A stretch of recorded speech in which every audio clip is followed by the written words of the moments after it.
Bonjour et bienvenue sur ma chaîne YouTube. Je suis Virginie Léninger, naturopathe, et mon but c'est de vous accompagner en vous apportant des clés pour favoriser l'auto-guérison et le rééquilibrage de votre organisme, toujours au naturel. Donc aujourd'hui on va se demander ce que c'est que la rétention d'eau. Donc quelle est sa définition, quelles sont les causes de la rétention d'eau et ensuite quelles sont les solutions naturelles qui permettront de faire face à cette rétention d'eau. Donc dans un premier temps, on va se demander ce que c'est que la rétention d'eau. Donc qu'est-ce que c'est ? Donc on l'appelle aussi œdème, et la rétention d'eau, ça va être un déplacement d'une partie de l'eau qui est contenue dans les vaisseaux sanguins vers ce qu'on va appeler le tissu interstitiel, c'est-à-dire l'espace entre les cellules qui est situé juste sous la peau. Donc il faut savoir que le sang, il est constitué de globules rouges, mais pas seulement, il est aussi constitué de plasma, et ce plasma est constitué de lipides, de protéines, de sel, et pas seulement, il est constitué aussi de 90% d'eau. Et en fait, c'est cette eau qui est contenue dans le plasma qui va se déplacer vers le tissu interstitiel et qui va être responsable de la rétention d'eau. Donc pourquoi il va y avoir une infiltration comme ça, un déplacement d'eau vers le tissu interstitiel? Eh bien parce que la pression sanguine va être trop élevée. Donc pourquoi elle va être trop élevée? Ça, on va le voir un peu plus loin dans les causes. Il faut savoir aussi qu'il y a un phénomène naturel qui se met en place et qui va un peu aggraver cette rétention d'eau. Elle s'appelle la réabsorption du sodium. Donc qu'est-ce que c'est que la réabsorption du sodium? En fait, vos reins, quand il va y avoir une baisse de pression sanguine, une baisse de débit sanguin, eh bien il va s'en rendre compte et il va déclencher ce qu'on appelle la réabsorption du sodium. Qu'est-ce que c'est? En fait, le sodium, au lieu d'être excrété par les urines, il va être réabsorbé et renvoyé dans la circulation sanguine. Et il faut savoir que le sodium, il va attirer à lui l'eau. C'est vraiment un phénomène physique, physiologique. Le sodium attire à lui l'eau. Et donc, qu'est-ce qui va se passer en cas de rétention d'eau? Il va y avoir de l'eau en moins dans les vaisseaux sanguins, le rein va le détecter, il va entraîner une réabsorption de sodium, donc il va y avoir à nouveau une pression sanguine plus élevée et plus d'eau dans le sang. Le problème, c'est qu'à la base, la pression sanguine était déjà trop élevée et a causé cette rétention d'eau, donc la pression sanguine se retrouve à nouveau trop élevée et donc il va y avoir à nouveau de la rétention d'eau. Donc c'est un véritable cercle vicieux. Il faut savoir aussi qu'il y a ce qu'on appelle des canaux lymphatiques, ou la lymphe en général, qui permettent de récupérer cette eau qui est contenue dans les tissus interstitiels. C'est vraiment son rôle. Donc la lymphe sert à empêcher la rétention d'eau. Le problème, c'est que si la lymphe est trop paresseuse, si elle est trop chargée en liquide corporel, eh bien, elle va avoir du mal à se drainer et donc, qu'est-ce qui va se passer? Elle va avoir du mal à récupérer l'eau interstitielle. Donc, la lymphe est aussi touchée par ce phénomène de rétention d'eau. Au niveau physique, ça va se traduire par quoi? Ça va se traduire par des gonflements, une sensation de lourdeur au niveau des chevilles, au niveau du dessus des pieds, et pour certaines personnes, ça peut être même au niveau du ventre, au niveau des cuisses, ça dépend vraiment des gens. Il peut y avoir aussi de la rétention d'eau qu'on va appeler la plus particulièrement œdème, même au niveau des viscères. Donc là, ça va se traduire par des ballonnements, etc.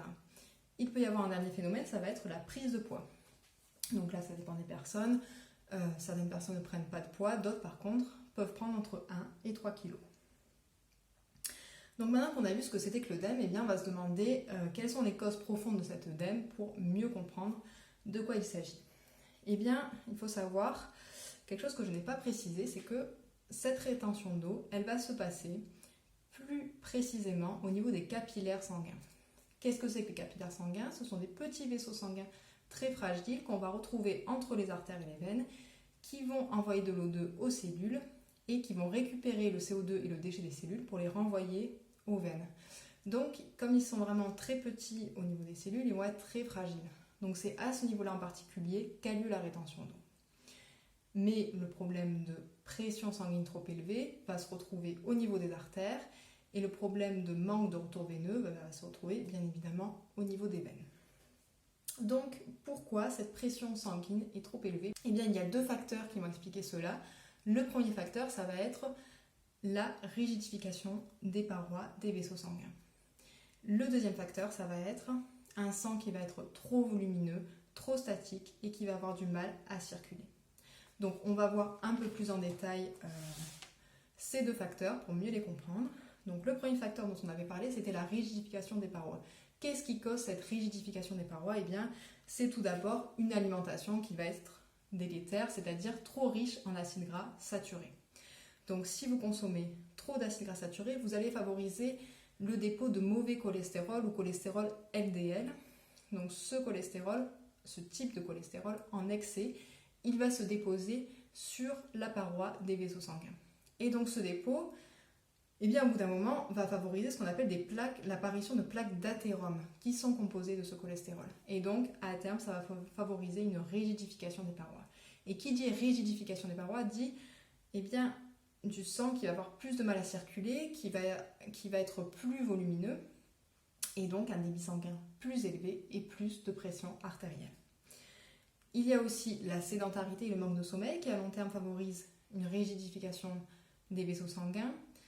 Et il y a également l'hypothyroïdie. Si vous êtes en hypothyroïdie, vous allez malheureusement avoir tendance à avoir plus de cholestérol LDL dans votre sang et donc plus de dépôt de plaques d'athérome et de rigidification des parois.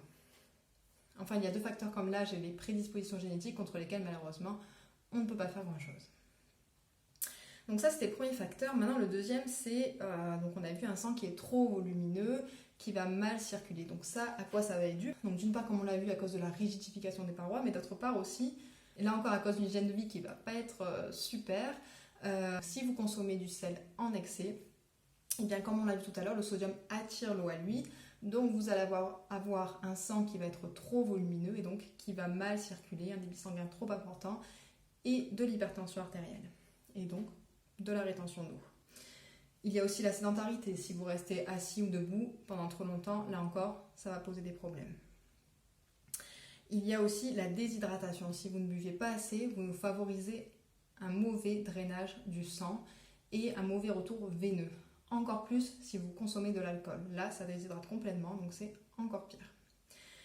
Il y a aussi d'autres facteurs qui vont favoriser ce problème de sang trop volumineux.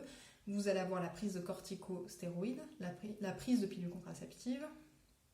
Et il y a également d'autres facteurs comme la grossesse qui va empêcher un bon retour veineux, la chaleur, là encore, qui va favoriser un mauvais retour veineux. Et vous avez également divers troubles cardiaques et rénaux qui peuvent empêcher cette bonne circulation du sang.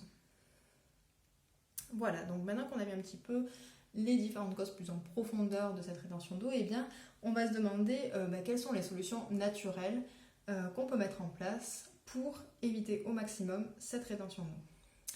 Déjà, eh bien, au niveau de l'alimentation, donc comme on l'a vu un petit peu par rapport à l'hygiène de vie dont j'avais parlé tout à l'heure, il faut faire attention au niveau des acides gras saturés. Les acides gras saturés ne devraient constituer qu'un quart de la consommation d'acides gras totaux. Le 3/4 des acides gras devraient être insaturés. Donc attention aux viandes grasses, à la charcuterie, au fromage. Tout ça est très riche en acides gras saturés. En proportion 1/4, c'est bon pour la santé, mais quand vous dépassez, ça devient mauvais. Il y a également les acides gras trans, donc à l'état naturel, s'ils ne sont pas consommés en excès, il n'y a pas de problème. Par contre, si c'est les acides gras trans qui sont fabriqués par les industries agroalimentaires, là, c'est très peu assimilable par l'organisme et ça va favoriser le dépôt de mauvais cholestérol. Donc là, attention à tout ce qui va être biscuits, pâtisseries, viennoiseries, plats cuisinés, etc.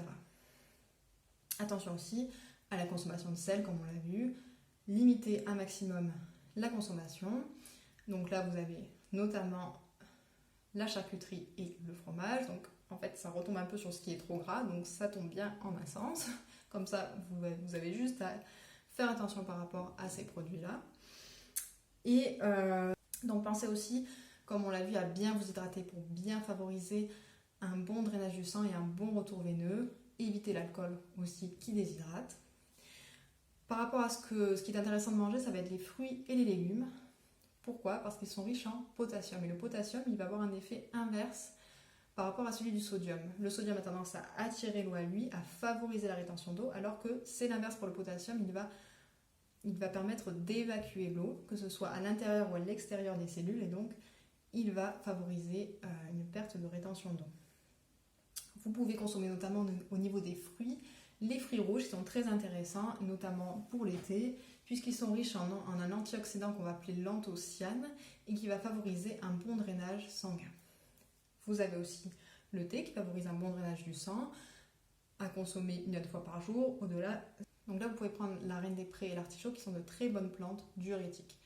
Vous pouvez les prendre sous forme d'extrait fluide, sous forme de poudre, sous forme de gélule, ça c'est vous qui décidez, mais en prendre au minimum 21 jours, c'est le minimum.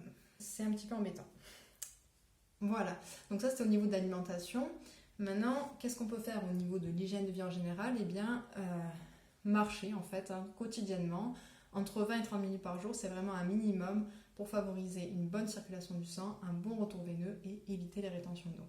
C'est encore mieux si vous faites un sport un peu plus cardiaque, 2 à 3 fois par semaine.